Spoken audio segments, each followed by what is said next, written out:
While the world rests, I sit with charcoal, silence, and the responsibility of moving the ancestors' story forward.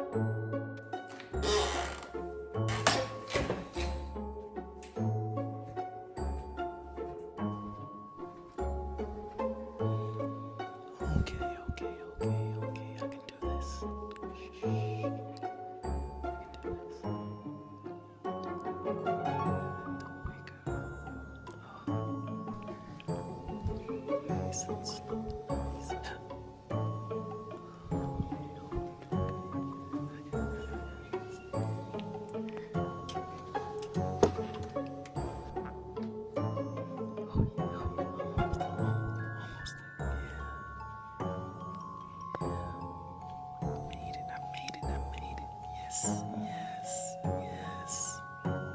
Babe.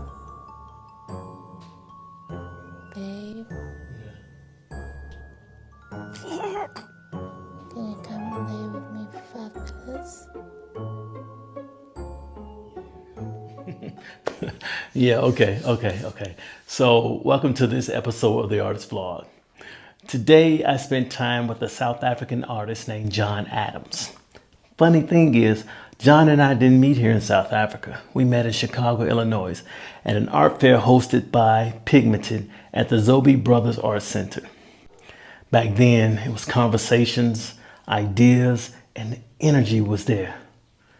Now I'm here in South Africa, and today, John took me into the art world he knows. I'm with John right now. John Adams, the guy I had met. I'm over his place. Let me show you this. The people who own this, they got a farm. They got horses over here too. Look at this. They got horses.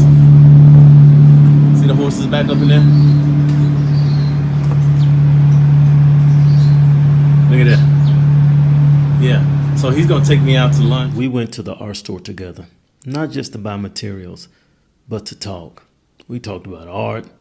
We talked about the business of art and the reality every artist out there face.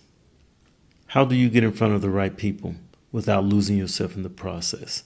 Painters, illustrators, studio artists, just trying to keep the journey moving forward. When I got home, I started a small illustration, a child's portrait, an African boy, charcoal, compressed paper, smooth surface. And what interests me most is how African artists approach children. They keep the edges alive, strong, broad strokes, nothing timid, nothing overworked. They pull everything together, confidence, simplicity, spirit. So tonight, I'm not trying to copy, I'm trying to understand, trying to feel my way into that approach.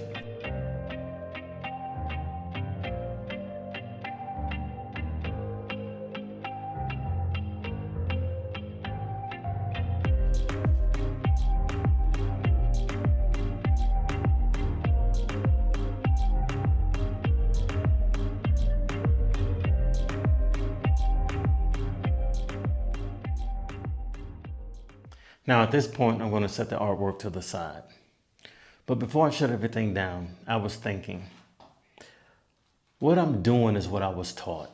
A Western foundation, observations, and proportions. Now, what they're doing, talking about the African artists, comes from rhythm, memory, and a lived experience. Neither is right and neither is wrong. But in my opinion, we have two approaches, two histories, and two ways of seeing. And right now, I'm trying to listen more and gain their way of speaking. Please don't forget to take down the Christmas tree. This is the 3rd time asking you. Love you. So I had to give John another phone call to get a little bit more insight to what it is I was trying to understand. I even went so far as to ask him to send me a few samples of his work so I can visually see it, because a lot of the times I get it from studying looking, and getting an idea of how he may have approached it versus what he's telling me. So visually, I get it.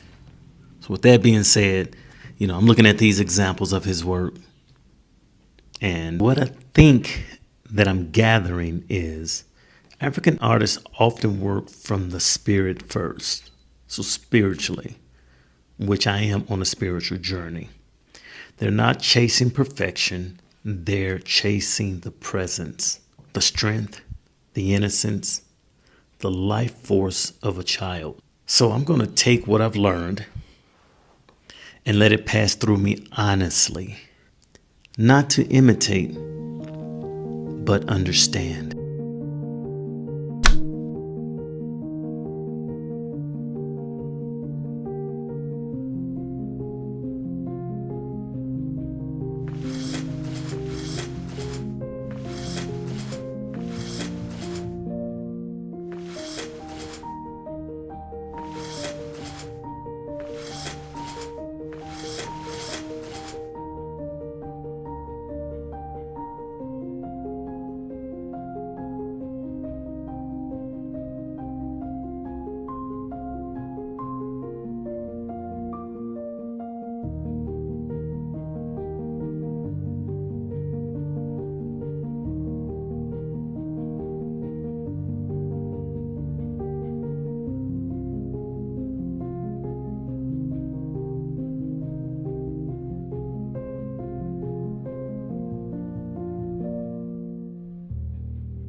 At this particular point of the illustration, I'm not trying to draw what I see.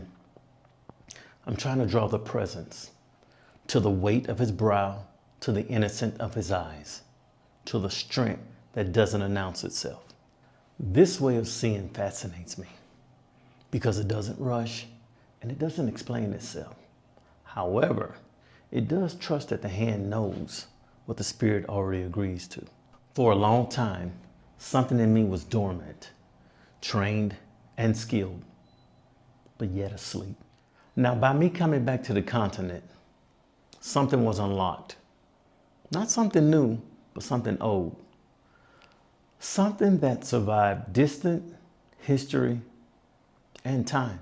This isn't me abandoning my training. This is me remembering what was always beneath my training. The Western world gave me structure. Africa gives me permission. Here, drawing isn't about control. It's about intention. You don't force the line. You invite the line. You don't correct the child. You honor them. Now, I feel the urge to keep pushing. Not for recognition and not for approval, but because this process is asking something of me spiritually. This illustration is finally completed. Not because it says everything, but because it says enough.